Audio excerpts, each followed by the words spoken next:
This is the Thoughtful Travel Podcast. I'm your host, Amanda Kendall of the notaballerina.com travel blog. Every episode I'll share travel tales from several fellow travel lovers, and together we hope to entertain and inspire you, remind you of some of your own great travel experiences, and encourage you to hit the road again soon.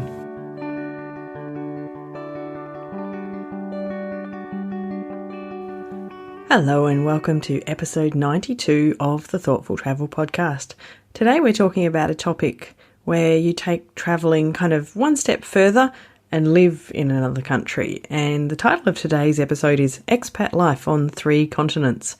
And that's because I've got 3 guests who have spent some time living on 3 different continents and experiencing all kinds of, different ways of life there. And our chats are all a bit different, but they all come back to that same topic of some aspect of expat life. I've been thinking about it a lot lately because, of course, just last month I spent a couple of weeks in Japan, and Japan was the first place I lived abroad, and that was really life-changing for me. So I just love this topic, and I kind of wish that everyone was lucky enough to have the chance, or to create the chance somehow, to live abroad at some stage, because it's just so fascinating. But before we get on to that, let me briefly mention this week's episode's sponsor, which is the same as last week. It's my own travel journal school. My free mini course should be launched by the time you hear this episode. So if you're curious about keeping a travel journal that you actually want to look back on, whether you're an adult or thinking about your own kids and their journaling, I've got all sorts of stuff coming up again. The courses are being all revamped, and so it will be quite new if you've been involved in Travel Journal School before. If you head to traveljournalschool.com, you'll get redirected to the right spot to sign up, and then you'll be able to explore some of the ways that you can keep a travel journal a bit better than the ones we usually keep, because I'm absolutely guilty of keeping really boring ones that no one, not even me, ever wants to look at again. So that's just at traveljournalschool.com. So back to expat life. I have had some wonderful experiences as an expat living in Japan and Slovakia and Germany. And I hope that in my future I'll also get some more experiences of expat life. I'm not sure where yet. There's so many possibilities, and I feel very lucky and privileged to have all those possibilities. So who knows what my expat life will kind of future will hold. But for today, I have chatted with 3 people who've had some great experiences and still having them now, in fact. For example, my first guest today is Sandra Muller. So it's her first time on the Thoughtful Travel Podcast. Sandra's a fellow Aussie, and in fact, she lived in South Korea for the first time at basically exactly the same time that I was living in Japan. But now she's back there having another stint in South Korea with her now Korean husband and their young son. So it was very interesting to chat to Sandra about how some of this experience has been so far. Well, I actually had a job lined up in Japan, and through one of the big 4 teaching companies, and they would recruit in Australia. So I'd been to their recruiting thing in Melbourne and passed their tests or whatever, and they had a job lined up for me. I think it was in Kyoto. And I don't know, Korea just hit my radar, and I went, you know what, I don't know anybody who has even been to Korea. Yeah. But I know so many people who have been to Japan, who have done the teaching English in Japan thing. I just wanted to do something a bit different. So it was kind of crazy. I don't know the language. I don't know anybody there. I don't know anyone who's even been there. And so why not? Yeah. 3 weeks later, I was on a plane. Oh, I completely understand you, because I'm sure if someone had said to me at the time that we were about to go to Japan, here, you could go to Korea instead, I absolutely would have said yes. Because, but around that time especially, so many people had taught in Japan. And I always remember having a garage sale just before we moved to Japan. And, people would ask, why are you selling all your stuff, blah, blah, blah. And I'd say, and like everyone said, oh, yeah, my sister's living in Japan doing that. Oh, my cousin did that. And I was like, oh, it's so common. I don't like doing the common thing. When did you do it? What year? Same, 2001.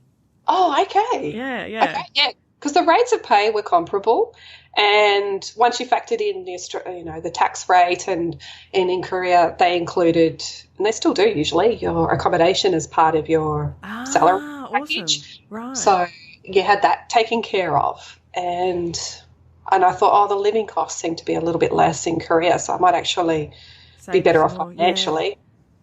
Yeah. Fascinating. Yeah, I'd never even heard it as an option back then. Like, it was there wasn't much internet and stuff, and we got the Japan jobs out of an ad in the paper. So it was, it's different to these days where you can find out all the options first. Yes. Oh, very different. And the other thing that I think is very different between now and then being an expat back then is just how much communication has changed and the tools that we have. And like my first trip away backpacking was in 1995, and I didn't even have an email address then. So I was writing letters, and I was backpacking around US and Canada for 4 months, and sending letters home. And then I thought email was like a huge leap forward when I was living in Korea. And would send home the obligatory weekly email and update, and now I don't even get homesick because I'm just connected to home every day, and whether it's through Facebook, through WhatsApp, through sometimes email. Like my family has like its own private group on Facebook. Oh, I put up pictures of my son, the daily activities and things that we get up to to keep in touch with family. So it's just so different, and I think it's just so much easier now to travel because you don't have to lug around those enormous Let's Go and Lonely Planet books. You have this tiny little phone in your pocket and you just whip it out. It's amazing, isn't it? And you can find out anything. I know. Yeah. It's sometimes I feel like it's cheating, but it is amazing. Like when I was just in Japan, a month or so ago, compared to when I travelled in Japan when I lived there, like, before, to find something out, you had to talk to someone, basically. And, normally, like, to discover, like, a place that wasn't, like, the most well-known temples, you would have to hear about it from an expat friend, and they would write down the details of how to get there, and probably the kanji, the symbols for the train station that you need to get off at, and, all of these things. And now it's just all in your phone, and you can just, type it in and find it, and the directions are there, and the trains are there. It's just like mind-blowingly simple compared to what it used to be like. Yeah, absolutely. Absolutely. I don't want to be sounding like in my day. I know, it makes me feel so old. It is really interesting to think about how modern technologies have changed expat life. And I can't begin to imagine what it would be like to have taken, for example, a young family, young kids, to live in a foreign country, even just 20 or 30 years ago when it was so much harder to keep in touch with family. I mean, these days you can hop on FaceTime or Skype and talk and physically see the people that you've left back home. Grandparents can chat to their grandkids and, see their grandbabies before they can even start to talk, and it makes huge difference. And I bet that many expats are very grateful for that because you do stay so much more connected. So it's interesting how these things change, and I'm a little bit jealous of Sandra actually, who's had the chance to go back to live in South Korea again. And it sounds from the rest of our conversation that she's, really enjoying it for lots of different reasons. After just coming back from Japan, I think I'd like to do that again sometime myself. So we'll see what happens. Now, my next guest today is Cheri Shanti, who has had a lot of experience in Cuba, which is a fascinating destination to me. So she doesn't live there full time, but she spends a large part of the year in Cuba. And we had a good chat about some of the things she's observed and learnt during her time as an expat in Cuba. It's a really interesting place to choose to live. I get a lot of mixed feedback. Some people just think I'm completely crazy, and a lot of people get it. Obviously, when you're living in another country as a foreigner, it's a really different experience than the people who are from there, right? So a lot of the people that don't understand it are Cuban friends of mine who grew up there, and they just, they have had experiences that make them just want to leave and never go back. And obviously for me, it's different. I have income from the States. I have, the opportunity to come and go as I please. And so I think one of the biggest things about expat life and living in another country is to really be sensitive to your privilege. it's easy to go in there. I see a lot of travelers, and I hate to say it, but particularly, well, I won't go there. There's one country particularly that has a certain arrogance, and when they come in there, they expect to be served and to have everything their way, and they get really upset when everything isn't perfect. And it's this arrogance of like, oh, well, I'm more important. And I think as an expat, when you go and you live in another culture, it's really vital that you come with a humility, and really kind of understand the privilege that you have to be able to do this. It's a huge thing to be able to go and live in another country and really embrace that culture, but you have to kind of like realize that you're never going to be that, right? So I'll never be Cuban, no matter how long I stay there. I'll never be accepted as a Cuban person in that same way. And I'm always going to be looked at as a person that can help, that has the opportunity to help and to give and to, support in a different way. So that's a really important thing, is what are you actually bringing? What am I bringing to the culture itself? What am I bringing to the people? Rather than just being there like, oh, it's so great, I love living there and it's awesome and it's amazing. But what can I do to give back to the culture as well? So life in Cuba is fascinating. Everything that you've heard is both true and not true. There's a lot of struggle. There's a definite lack of material resources, and the economics are very challenging, especially for the people there. For example, one of my very good friends, he makes 50 kuk a month, which is about $50, more or less, a little bit less than $50, about $45 really. Wow. And he, on that, that's actually a really good salary in Cuba. It's actually the same salary that a doctor makes in Cuba. Oh my God. So imagine, he's not a doctor, but he's getting paid the same as a doctor. So what's the incentive, right? So you have to have, as a Cuban person, you have to have the incentive of the real work. Your incentive isn't money. It's never going to be money there. It's always, what are you really passionate about? Which, has two sides to that, right? There's like, it's amazing because people are more passionate about what they do and they really care about it. And it also doesn't create a lot of incentive. So people can get lazy. They can just say, oh, what's the point? And they don't take advantage of their education and things that are offered to them. On a day-to-day life, there's real challenges. Sometimes you can get eggs. Sometimes you can't. Sometimes, you can find fresh fruits and sometimes you can't. For example, after the hurricane, I was there right after the hurricane, and I had a lot of problems with my digestion because I couldn't get fresh food. So, and I'm used to having that. So, those kinds of things are challenges there. The people are super resourceful.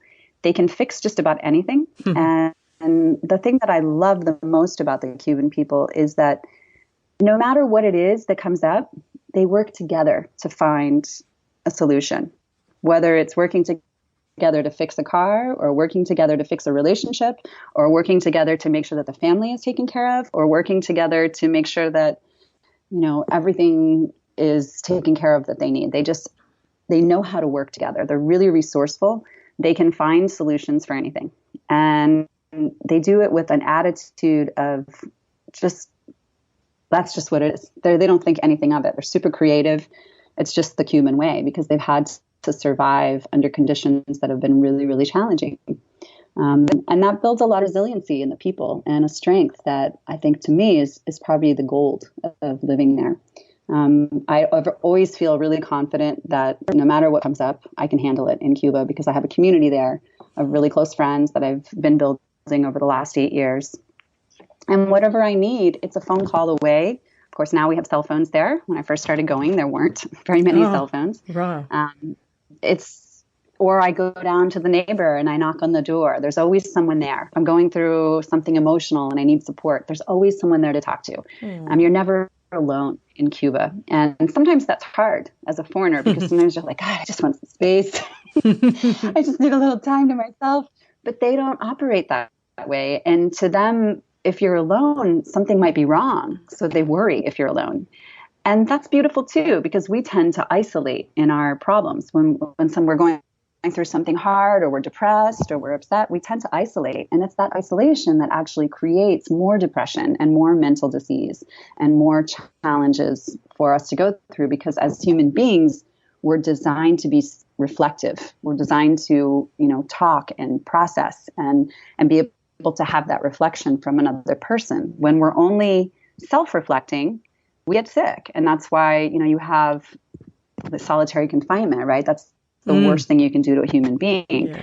But yet that's what our culture is pushing us towards, right? Is more of that. So everybody connects on a computer. They're always on their phone. And instead of that daily integration of life. And that's what I really love about Cuba, is that every day I wake up, the community is in my living room. I hear the sounds, I hear the roosters, I hear the scraping of metal against the cobblestone streets. The street vendors are setting up. I hear the crazy neighbor out there. Going nuts. And life is so integrated.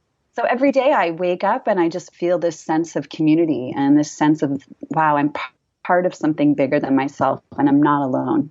From all that fascinating stuff that Cheri had to share with me, one of her very first sentences is what sticks out about being sensitive to your privilege. You might recall, if you listened to the episode 90 where Christy interviewed me with all of my listener questions, one of the great questions was one about our privilege as travellers, and certainly the ability to live an expat life is often very much a privileged one, and it's really important to bear that in mind. I also loved hearing about how Cubans were different to other parts of the world, and that they it's not somewhere to go if you want space or time to yourself, because there sounds like they're too friendly for that. So I thought that was fascinating. Sometimes when you are first living as an expat, getting to know local people can be one of the hardest things. I found it tricky in Japan in some ways. I think my neighbours were mostly kind of wary and nervous of me. I didn't really get to chat to many of them. And in Germany, I found it hard for a while too. Again, my neighbours weren't nervous or wary of me. They always thought I was doing the wrong thing because I failed to follow some of the rules in the apartment block. Not intentionally, I just didn't know the rules. Fitting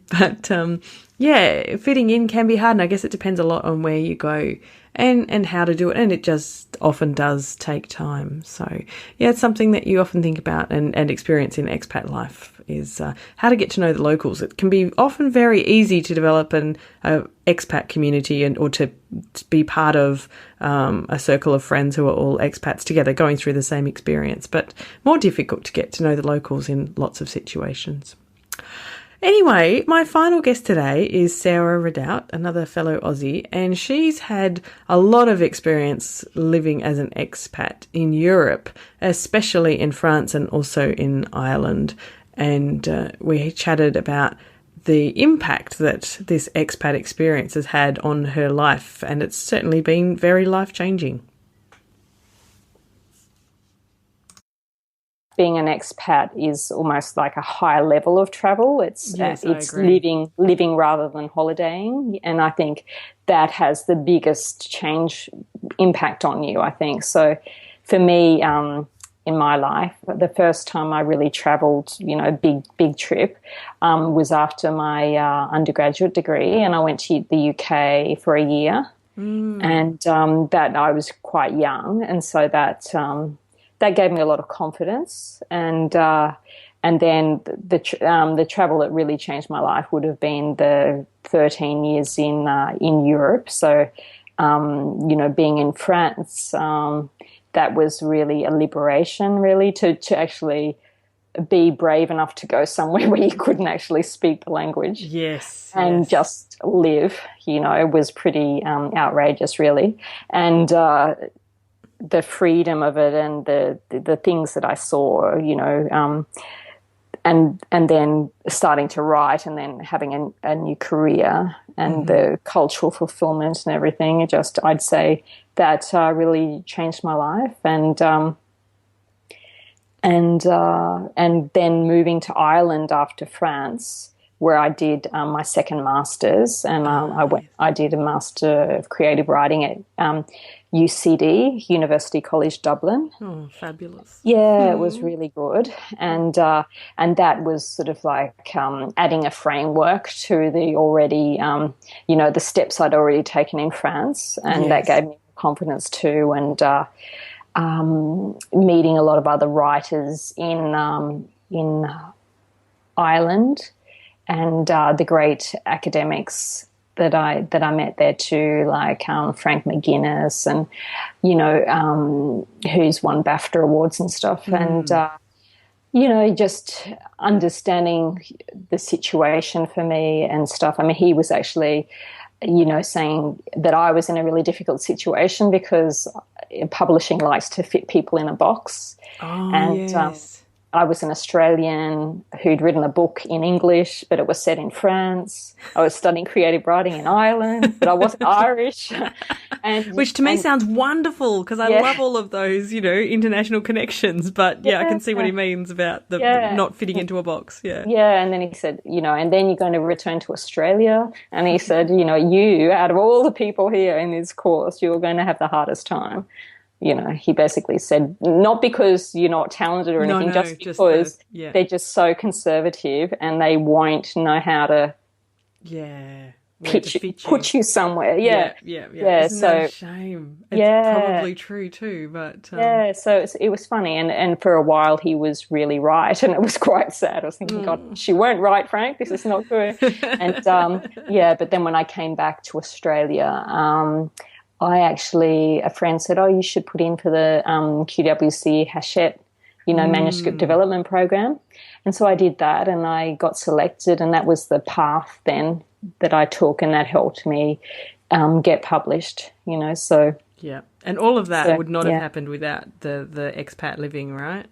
That's right. And I mean, if I hadn't had the expat living, I wouldn't have had the guts, I think, to set a novel in France. Yeah, exactly. I just wouldn't have done it.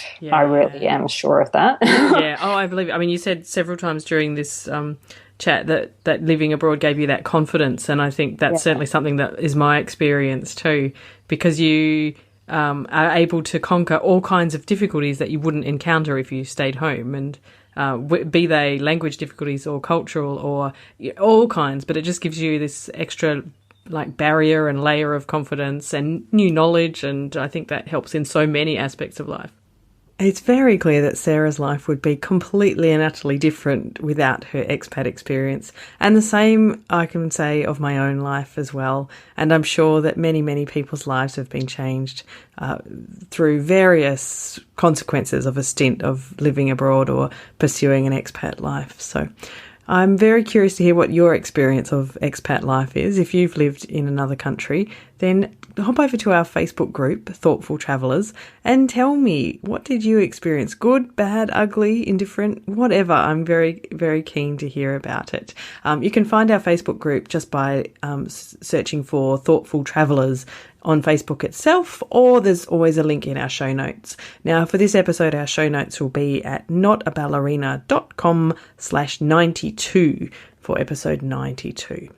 So that's about it for this episode about expat life in 3 different continents, except, of course, to say where we can find all our cool guests. So first of all, traveljournalschool.com is where you can head if you want to improve what you bring home from your trips.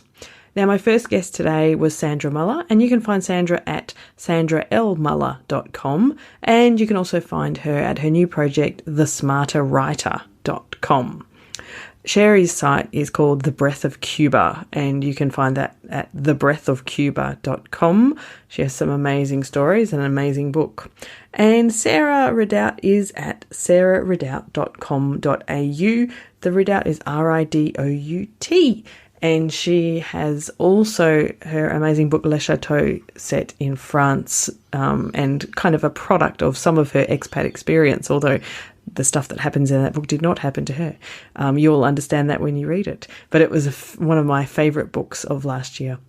Anyway, please join our group on Facebook and chat with us at Thoughtful Travellers. You can also tweet with me at Amanda Kendall and use the hashtag ThoughtfulTravelPod. And as I said, show notes are at notaballerina.com/92. Thank you very much for listening. This has been another episode of the Thoughtful Travel Podcast. Show notes and other information are at notaballerina.com/podcast. Join me again soon for another chat about why we travel. Bye for now.